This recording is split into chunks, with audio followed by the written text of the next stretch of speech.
Ya, Pak Kocim, apa kabar, Pak? Baik-baik, Mas Alberto. Ya, Ya, kita baru pertama kali berjumpa. Mudah-mudahan ini perjumpaan yang baik.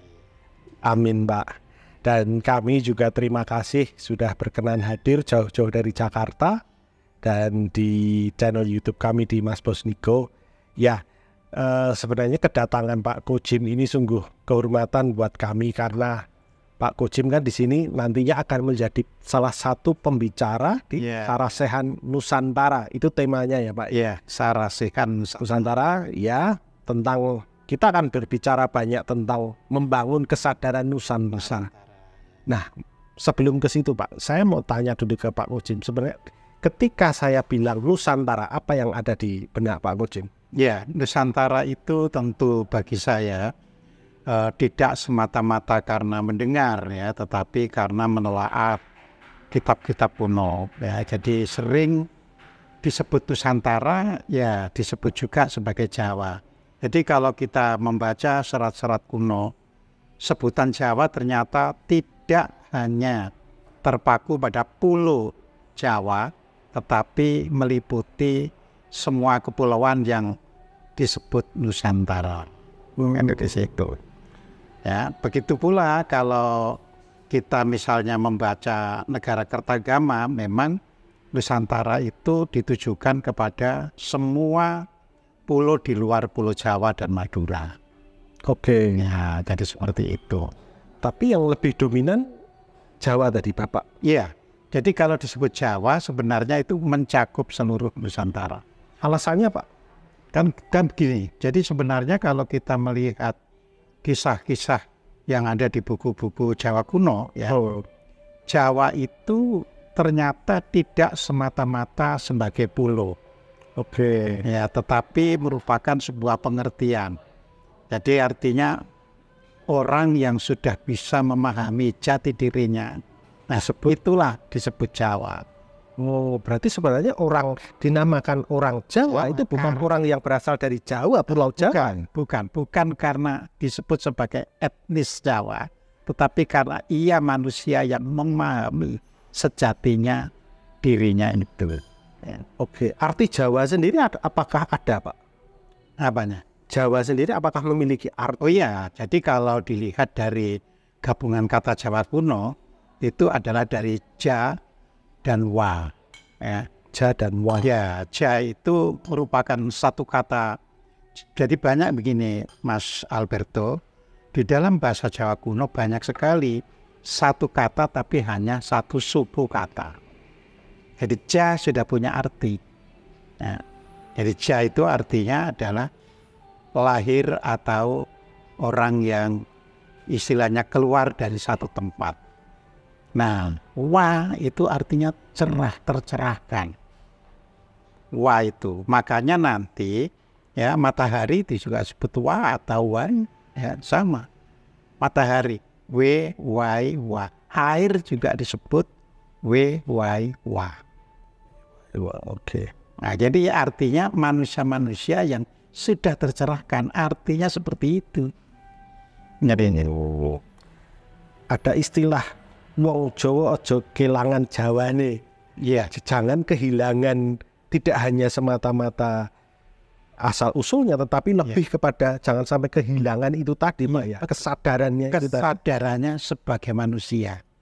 Oke. Nah, jadi di situ bukan hanya sekedar sadar akan etnis Jawa, bukan, tapi kesadarannya sebagai manusia. Nah, sebenarnya kalau kita melihat sejarah, Pak, bagaimana pengaruh kesadaran tentang diri ini itu sampai pada membangun peradaban itu mungkin bisa diceritakan sedikit, Pak. Iya, jadi begini kan, sebenarnya kan kita ini ya kita harus akui terus terang dengan adanya pustaka-pustaka yang dibawa oleh Belanda, ya, yang beberapa waktu yang lalu saja kan disampaikan bahwa pustaka yang diambil dari Jogja saja oleh Inggris itu lebih dari 7.000, ya, lebih dari 7.000 buku. Itu tulisan-tulisan kuno semua. Ya, tulisan-tulisan kuno itu yang Inggris ngambil dari Jogja. Nah, Belanda ngambil dari Solo itu juga puluhan ribu. Sehingga otomatis dalam proses penjajahan itu kita tidak terlalu mengenal apa itu Jawa. Namun tidak semua buku itu kan terbawa oleh orang, karena ada orang yang diturunkan, ya disimpan, Betul. ya 1-2 seperti itu, ya. Nah, jadi kalau melihat Jawa itu sejarah panjang, ya sejarah panjang itu sejarah ribuan tahun sebelum Masehi. Ya. Jadi kalau kita misalnya merujuk pada yang namanya kitab Pustaka Radya Ibumi Nusantara, ya. Jadi persoalan kitab keaslian kitab kita kesampingkan dulu, ya. Tapi itu ada buku namanya Pustaka Radya Ibumi Nusantara. Itu sama dengan buku negeri-negeri di Nusantara, ya. Nah, memang itu ditulis pada abad ke-17 atau ada yang menyaksikan ditulis abad 18. Tapi buku itu ribuan halaman dan bahasa Jawa kuno. Saya yakin kalau orang asing terlalu sulit untuk menulis ribuan halaman yang bahasa Jawa kuno itu. Nah, di situ diceritakan pada 300.000, nah 300.000 loh ya, tahun sebelum Saka. Ya, sebelum Saka. Tapi kan kita anggap Saka itu kan nggak terlalu jauh karena hanya 78 tahun. Ya, kita anggap sama dengan 300.000 sebelum Masehi. oh panjang sekali, Pak. Iya memang. Ya, itu terjadi pengisian Pulau Jawa dari berbagai belahan dunia, dan di situ dinyatakan Pulau Jawa loh ya, bukan lain-lain. Pulau Jawa sudah diisi oleh penduduk lokalnya. Dan mereka akhirnya bisa bergaul, kawin-mawin, membentuk generasi baru. Lalu di situ hilanglah cerita. Terus nanti 3.000 tahun sebelum Masehi datang lagi. Nah, datang ini arahnya sudah jelas. Mereka datang dari Afrika, mereka datang dari Arab, datang dari India, ya, dan belahan bumi yang lain. Disebabkan, jadi ada sebabnya mereka datang ke sini itu. Di negeri asalnya itu terjadi bencana alam. Di negeri asalnya itu terjadi peperangan, ya, yang tak kunjung selesai. Di negerinya itu terjadi pagebluk, ya, pandemi, wabah. Ya. Di negerinya itu terjadi kelaparan. Akhirnya mereka mengisi Nusantara, tapi tetap dikatakan sebagian besar mereka akhirnya memilih Jawa. Jadi masuk ke Nusantara artinya ke semua pulau, tapi sebagian besar masuk ke Nusantara, ke Pulau Jawa.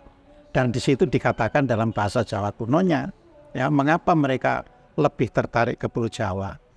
Di situ dikatakan, ya, Nusa Jawa kadi swarga loka ibumi Nusantara. Jadi Nusa Jawa artinya Pulau Jawa ini, ya, seperti swarga yang ada di Nusantara. Atau jangan-jangan memang pecahan surga dulu ada di sini, Pak? Bisa seperti itu. Karena nyatanya apa-apa berkelimpahan di sini. Karena kalau pernah saya ada rekan itu menyampaikan bahwa di Ibrani sana, Pak, itu kan penyebutan Tuhan itu kan ada YHWH, YHWHI. Bagaimana kalau itu sebenarnya kode untuk kata Jawa, YHH, Hono Coroko kan Ho, ya, O, Jawa, jauh kan? Ya bisa. Yang lebihan itu sampai hari ini ya, di pintu masuk, ya, apa itu istilah kantor Perdana Menteri Israel, itu ada sebutan Jawa Tel Aviv. Dan mereka tidak pernah mau membongkar apa arti dari Jawa Tel Aviv. Ya, jadi kita sebenarnya mungkin banyak dirahasiakan oleh mereka. Ya, saya itu mencoba membaca buku sejarah yang disembunyikan. Jadi artinya the hidden history in the world. Jadi sejarah yang disembunyikan. Saya baca, memang di situ, ya kan, yang selama ini tidak ada di sejarah dibuka, tapi tetap Jawa tidak dibuka. Artinya Jawa menjadi the hidden history in the world, ya. Jadi bukan hanya the hidden history, tapi the hidden. Saya pernah membaca History of Man, itu sejarah manusia. Itu ditulis oleh Profesor Arnold Toynbee dari Inggris, itu sejarawan kondang. Semua dijelaskan, tapi begitu masuk Malaka ke kita tidak ditulis. Nah, tampaknya ada sesuatu yang disembunyikan. Itu tahun berapa, Pak? Kalau Toynbee kan, Toynbee sendiri sudah wafat ya. Tulisannya tahun 1960-70-an. Saya membaca bukunya Peter Carey dan pernah ngobrol sama beliau selama 3 jam sama Profesor Peter Carey di Jakarta. Jadi ngobrol tentang perampasan buku, ya. Itu Profesor Peter Carey itu menjelaskan bahwa pada tahun 1812 bulan Juni, ya, itu terjadi gempuran Inggris terhadap Yogyakarta. Jadi sebelum perang Diponegoro, karena 1812, Iya. ya, dan bulannya bulan Juni. Yang pertama setelah bisa menundukkan Jogja, setelah bisa menawan Sultan HB II atau siapa itu, ya. Nah, di situ langsung buku-buku harus dirampas. Nah, ternyata ada 2 gedung isinya buku. Nah, perintahnya adalah pustaka yang khusus menyimpan buku-buku Jawa. Itu yang harus dirampas lebih dulu. Dirampas. Terus kemudian ada orang yang lapor, tapi itu juga mungkin buku Jawa. Terus dijawab, enggak, itu buku-buku Islam yang ada di Pustaka Yogyakarta. Lalu komandan Inggris itu bilang, kita hanya butuh buku Jawa, 1 halaman pun enggak boleh tersisa. Kita tidak butuh buku Islam, karena Islam masa lalu dan Jawa masa depan. Saya jadi ketika Bapak cerita begini, saya jadi curiga bahwa apa yang disampaikan orang-orang dulu bahwa Belanda atau penjajah datang untuk rempah-rempah itu bukan tujuan utama. Mereka sudah menyelidiki dahulu tentang Jawa, sudah. Mereka datang untuk menyelidiki peradaban kita sebenarnya. Betul, bisa dibenarkan. Jadi katanya masa depan itu adalah dari buku-buku Jawa. Tapi tidak dirinci, Pak, masa depannya itu seperti apa. Yang dimaksud di situ. Tidak, kan pasti dia pelajari dan dia olah pasti kan. Kan nggak mungkin itu. Tapi perintah komandan itu jelas, 1 halaman pun jangan ada yang tersisa. Karena buku-buku Jawa adalah buku untuk masa depan suatu bangsa. Seluar biasanya itu, Pak, ya, Nusantara. Saya teruskan ya, dan faktanya dunia Eropa itu ya setelah ya menguasai Nusantara dan khususnya Jawa, itu terus lahir politik-politik yang bersifat etis. Itu fakta loh ya. Oh, ya kan?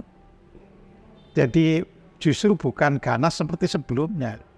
Ya, penjajahan itu tetap kejam, tapi tidak harus ganas kan? Iya. Kejam dalam arti kata tega.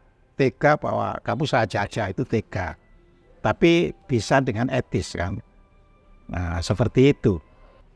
Pesan dari Pak Kojin sendiri kepada anak-anak di era sekarang, seberapa penting sih menyadari kita ini manusia Nusantara yang jangan sampai kehilangan kesadaran itu? Ya, saya berpesan kepada anak-anak atau generasi penerus, ya, selalu cobalah kembali, ya, berusaha keras untuk bisa membaca masa lalu. Bukan kita kembali ke masa lalu, tetapi agar kita tahu perjalanan kita itu dari dulunya gimana. Ini penting, karena tidak mungkin sejarah itu tidak ada akar. Bangsa-bangsa penjajah itu selalu membuat ahistoris. Ya. Jadi selalu dipotong supaya orang tidak tahu masa lalu. Sehingga mudah terlepas dari akar budayanya. Betul. Nah, kalau orang tahu masa lalunya, ya contohnya Cina, Jepang, Korea, bisa bertahan sampai hari ini. Cina kurang apa? Sejarah Cina itu kalau kita membaca, itu dari ribuan tahun sebelum Masehi tercatat dengan baik. Yang dulu tidak tahu ya karena proses-proses akhirnya ketahuan. Ya sama dengan sekarang kan, yang asalnya nggak tahu terus akhirnya ada orang yang mengetahui. Asalnya orang nggak bisa membaca kode-kode yang ada di candi, akhirnya bisa membaca. Nah, seperti itu.